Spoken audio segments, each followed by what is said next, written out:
Okay, so we have 45 minutes, I think, before the party started. So thanks to Slim to welcome us for the second time. 2 months ago we were receiving Tim Lawrence, and now we have you, Douglas Sherman. Thank you for sharing your experience with us. Oh, thank you for having an interest in asking. You are involved in the Loft party for 40 years now?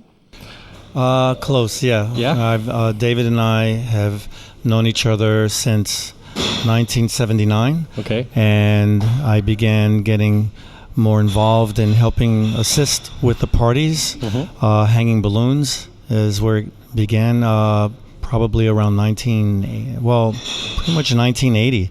Okay. And from that point forward, so then it just evolved. So you were like on the dance floor, then helping organizing? Well, yeah, I was always on the dance floor. That was always where the passion was, and I would want to hear the very first record that David would play. So I would get to the party when the doors would open, which was at midnight, Saturday night. And sometimes I get there and they weren't really ready yet, and they were still setting up. But my face was familiar enough that they let me in, and it was really one big extended family there. So David came over and asked if I would mind helping, and I said sure. And he handed me some balloons, an inflator, and some rubber bands, and he walked away. And I had no clue what I was supposed to do, but somehow that was the beginning of a long friendship and involvement with the Loft. So then you were selecting records and passing records? That came later. That really came later, and that really was a matter of deep trust on David's part, because David really believed the focus should always be on the dance floor and on the dancer, that the dancer was the star of the show, mm-hmm. and the DJ should consider themselves invisible. And so, not having an ego, not doing things to draw focus to yourself as a musical selector, not to do anything that would alter the music or to distort or manipulate it, was really what David seeked or what he aspired to, and so for him it was a great responsibility. So to have that degree of trust in anyone was very important for him. David had fallen ill during one party, and one of the persons he trusted, Elise Stefanishin, he had asked if she would mind covering for him, because he wasn't well enough the following week to play records. This is going back over 30 years ago. And so she did that for 2 weeks, but she asked if I would be in the booth with her, because she didn't really know the music, and I knew the music just from our friendship on the dance floor and how we talk about records. And so David agreed, and so she kind of would give a suggestion, and I would say, I know that record, and I say, David would follow it with this, and then so we kind of were able to get through 2 parties together that way. And then the third party, Elise just felt, she didn't think she needed to be in the booth, and David wanted another night off and was okay to trust me enough to fill in his absence. So it was really a matter of trust and assisting him throughout, just keeping the parties going. And the music was just one part of it. The records were one part of it. If the toilet overflowed and had to get plunged, then I was up there plunging a toilet. If somebody didn't show up to cover coat check, I'd be in there covering coat check or payroll or whatever it was. David and I had a friendship and a love that went back all those years.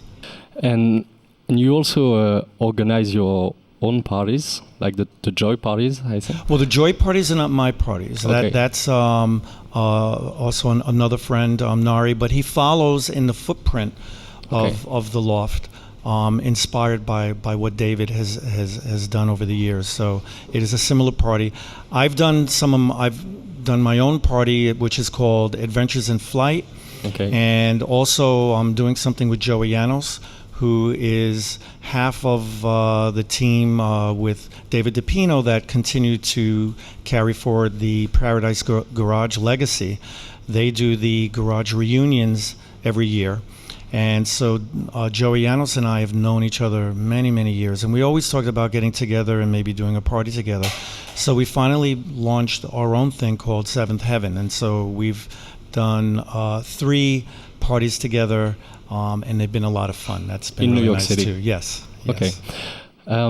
I read somewhere that for David Mancuso, safety was really important. Yes. And not only like physical safety, but also psychological. Well, it's all of it. So, I mean, if there's a starting point for the party, it begins with safety. And David felt the very first thing, if he walked into a venue or a space where somebody was hosting a party, the very first thing he's going to look for is there another way out? Is there a second means of egress? He felt that was really the most important thing as a starting point, because he would say to me, you can never compromise the safety of your guests. So it was very important to have a place that people came into where they were safe. So there had to be a second means of egress. You had to consider, being in a place where there was some degree of fire protection. If the fire department showed up, if they were to look around, he wanted them to see that you took them into consideration, that they were in mind when this place was, before the doors were opened. So yes, safety. And then it really goes to hearing, because David was very extended that sense of safety to the physiological, so that he would use a sound level meter, and he would stay in the realm of between 92 and 98 dB. Sometimes he might peak at 100 depending on the record, but generally he would stay in a safe range for hearing when he was playing music. And being that he was using he got into audiophile, and he was using Klipschorns and calibrated turntables with Koetsu cartridges, the quality of the sound was such that it didn't need to be loud. It was just, if the record had very good sonics, it just sounded amazing over the system that he put together. And do you know how he experienced for the first time an audiophile system, and how did he end up using such amazing and impressive gears? Well, I think for David, I think it really just came out of having such a respect for the musician and for the music, that he, at one time when he began, he had a mixer. He used to do things to manipulate the music, but I think as he evolved in his view of music and respect for the musician, he felt that those things weren't necessary. And then through mutual friends is how he discovered Klipschorns, and eventually led him to Mark Levinson amplifiers and preamps, and all the things that become a perfect fit for the type of audiophile system he evolved and grew over the years. And he had the money to pursue that approach, because it did get very expensive. That if you go down the rabbit hole, sometimes some people dig the rabbit hole and jump in, but David was able to maintain a balance between having this kind of amazing sound system and then all the other moving parts that go on with a party. Okay. In 50 years of Loft parties, many new musical expression came out, especially in New York City. And I wanted to know how the Loft evolved with those new musical genres coming up. Well, I don't think David ever really felt he didn't believe in categories of music. David created an environment and a space and a party that was very inclusive for everyone. Children were welcome, young, old, gay, straight. It didn't matter. Everyone was welcome, but it was a private by invitation party. So, it were people who brought friends of friends, and if you wanted to be in receipt of an invitation, you had to be sponsored by someone who was already a guest of the party, and they could sponsor you. There was never any membership fee. Nothing was for sale. You would make a contribution, and that was it. If you wanted to check your coat, there was food. There was no other expenses for that. And David really did not want anyone to promote or to try selling anything in this environment. So he was very, very protective of that. And when it came to the music, he didn't believe in categories of music. He would refer to it as social music. So there were the spectrum of music that he would play covered everything from maybe it could be the cast recording of West Side Story to classical music to James Brown to Prince. And was it especially rooted in American or New York music? No, actually, when David traveled, he had a curiosity that he would discover music. So Mokosa was one of the records that he brought back. The record A Woman by Barabbas. It's another record he had brought back from his travels overseas. And so, David had, I guess if you had to say, maybe he did have certain things maybe interested him a bit more, certain type of African drumming type of stuff, but he really did not believe in, any specific type of music. He didn't like to be categorized, and he never wanted to categorize music. So he was open to anything that was interesting to him musically. And so do you do the same when you had the opportunity to travel? Do you go dig records? Are you going to do that in Paris? If I have time, yes. If I have time and I have a credit card that's not maxed out, yes, I'll go. And so I'm always in pursuit of hearing new things and old new things and discovery and discovering new music is still a passion for me. So I always enjoy that. I do buy a lot of stuff on Discogs. So when the record finally arrives, when it's delivered, it's kind of an excitement. It's like, something new arrived, and hopefully it plays well and the sonics are good, because that's also an important part of dealing with vinyl. We're strictly vinyl. We don't play any other digitized form of music. So it's all vinyl. And not often, but there are times when some records, it's really a good record, but the sonics or the quality of the recording is just really bad. And so, we won't play it. Okay, so you discover new music through internet, through digging as well. It could be standing in a department store and I hear something come over and I'm like, what is that? Shazam? And I might Shazam it. Yeah, I'll Shazam things. But sometimes it could be just getting together with friends and they bring music. I play with at Joy. It's two other partners that I play with, Takaya Nakasi and Yuji Kawasaki, and the three of us are kind of joined at the hip. And I love sitting back and listening to them play, because I will always hear something I've never heard before with them, and vice versa. So we have a very shared experience musically. And when you buy a record, do you always think that you can play it at a party, or you just buy it to listen to it in your living room? It could be both. Sometimes I'll it could be both. But generally, I like to be able to play most of the music that I buy at a party that I'm involved with. And that's primarily because if I'm playing, if the party is really helmed by one musical host, then there's this focus. And when I'm doing it, the focus tries to create this arc. The arc basically, and this is really what I've learned from David, is he would break the party into what he called 3 bardeaux, which in part is inspired by the Tibetan Book of the Dead, which is also about transitioning through states of consciousness. And so with music, the first bardeau of the party would be the calm. And that could be right now. We're just still setting up code checks and getting the numbers in order. People are maybe doing last minute things, setting out food and just getting everything in order. And then people are beginning to arrive. And so we consider that the calm. And from calm, you go into you transition to the second bardeau, which is circus. And circus is when the plane takes off, you could say.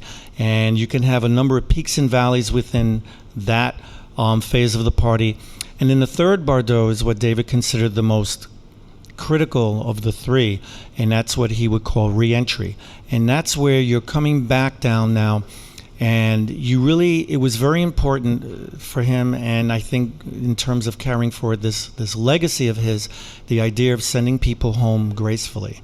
And so you have to kind of bring the energy down. There's nothing more harsh than at the end of the party when all these white lights come on, the music cuts off, and that's it, everybody out. And there's a bit of a harshness to that isn't the most pleasant thing, especially if you've had moments of elation with the music. So there's a way to kind of bring that energy down, and people still will be energized even with the last record. But you do your best to kind of bring that energy down and send people home gracefully, and that's the part of the re-entry part of a party. Okay, great. I'm currently reading a book from Philip Glass, who is living in New York City and also lived in Paris. And he said in this book that in the late 60s, early 70s, you could rent a loft in Soho for, I think, $25 per month. Yes, probably. It was ridiculous. And you could also have a job quite easily, and it was quite nice for artists, so they could have like part-time job and then making their art. And in Paris, when he lived here, any art exhibition was almost free for students. Accommodation was quite affordable. And now in both cities, there is this gentrification. The prices are getting high. The artists are pushing further outside of the city. And in our case, it's quite difficult to host a party right now. Do you experience that in New York? And how did how the Loft dealt with this gentrification process? And well, it's really very sad at the fact that you don't have the same opportunities that existed 30 and 40 years ago in the 70s and even into the 80s. It has become so insanely expensive to find any reasonable space to host parties in New York City at this point. For David, it really got to a point where he could no longer afford to do it, and he stopped. And what he had in terms of his sound system, he put into storage. And then he was offered invitations to travel and play parties overseas. He probably traveled to Japan maybe 30 times. He did many venues in Japan, in particular Precious Hall. He traveled to London and to Italy, and he's done other things and seeded other parties. But I think he was always most at home in his own home. And that's really for him what was the most important thing, because that's really, when you look at the Klipschorn really is a living room speaker. And I think what David wanted to create was a sense of intimacy, even on a scale that it grew to for him, where he had, upwards of over 1,000 to 1,500 people when he was at his peak in the day. The Klipschorn still represents a kind of an intimate speaker that is kind of part of a larger or extended living room. And so you can kind of create this intimacy, which is what he was part of what he wanted to achieve, with also having a very inclusive environment and a dance floor that everyone will come together around. And that was what I like to think of as our spiritual common ground. That's where everybody comes together and we, dance to the music that everyone seems to enjoy. And are you struggling organizing party right now in Well, I New think York? I think many people are. I'm lucky enough to be involved with a friend who does these joy parties, and he's doing it now for 8 years. But it's a struggle because like anything, neighborhoods change, and buildings that even the building that David was in for many years at 3rd Street between B and C, just like the Paradise Garage, it's torn down, it's gone. And what's replaced it is condominiums. And so that's really the story with many people who find a space that they're able to grow a community, grow a party, and if they upgrade the sewer lines or repave the sidewalks, that's the first sign that there goes a neighborhood. And ultimately, speculators come knocking on the door and they offer cash because they know what's coming, and they buildings get knocked down. And that's, I think, one of the fundamental differences between Paris and New York. Paris really preserves its architecture, its history, its housing. It's not that there isn't new housing being built here, but you travel through Paris, there's a preservation as part of your that's passed on. In New York, it's strictly it's business. So things are very fluid, and buildings come down and new buildings go up. So I think for many people, myself included, it's very hard to find to be able to do this kind of a thing where you're really kind of staying private, under the radar, and trying to do something that doesn't necessarily drive you into the business side of having to compromise some of the principles of what you aspire to in order to subsidize the party. And I heard that David Mancuso had to move out from one location to another, and he lost like maybe 1/2 of his public, of his crowd. Well, when he moved from one location to another area, that was kind of homesteading for him. It was an area that was very, it was a high crime neighborhood, and so 2/3 of his following, they didn't want to go there, park their car in the neighborhood where they were afraid they may bash the window. It was during a time when we had to pull out radios, and so people would come to the party carrying their car radios with them. Those days are long gone, but it was a neighborhood that was had many abandoned buildings and high crime. It was heavy drug use in the area, and I think David saw the potential and saw the beauty that was there, and connected with many of his neighbors that lived there for many years. But unfortunately was ravaged by drugs, heroin in particular, and no resources from the city to really help those neighborhoods. So I mean, 2/3 of the following. So David struggled, and. But this party was unique. So how those people could just live and not experiencing it anymore?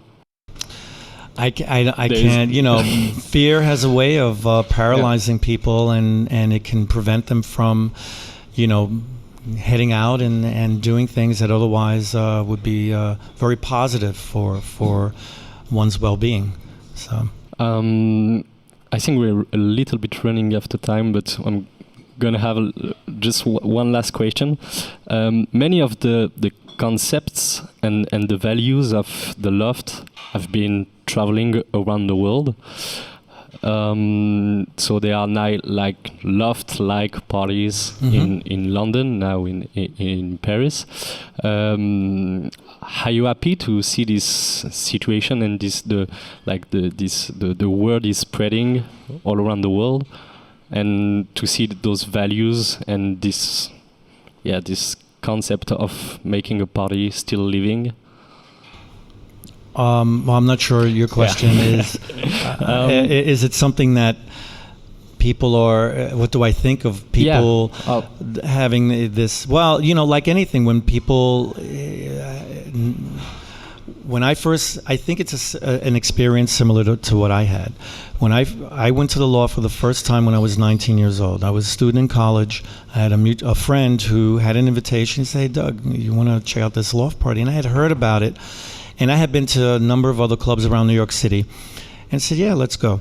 And that experience was just life-changing for me, because I never heard music.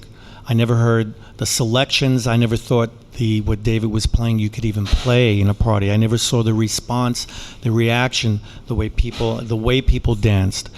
It was just a totally different thing. And I think what happens with so many other people when they have that experience, I have a word I use for that. I say, you get lofted. And when you get lofted, it's like that's the only place you want to go. You don't really, not interested in going to some of these, the other more club type of venues, because the music tends to be much louder. Maybe there isn't the type of focus on how the music is sequenced, and there really isn't a regard for the dancer and all things kind of connected to that, because that's really the end result. It's that music arriving to your ear and the effect that it can produce. So I think when people have that experience, and it's not everyone, but for those that it does, it could be really amazing. And so people have an interest in pursuing more of an audiophile approach to playing records and to presenting music to listeners. Okay, thank you. Do you have any questions? Mathieu? Okay, I think we're good for now. So Hugo and Julian are going to put some records, and we're going to have the chance to listen to you tonight as well. Sure, yeah. We'll put on a few records. Yeah, I brought a few. And one last thing, I'd just like to say thank you to Slim, who's, this is his first time doing the party in this venue. And I know he's feeling it's like being pregnant, and now the baby is here, and I think we're hopeful that everything's going to work well, and when he wakes up after all of this is done, he'll have a big smile on his face. So thank you, Slim. Thank you.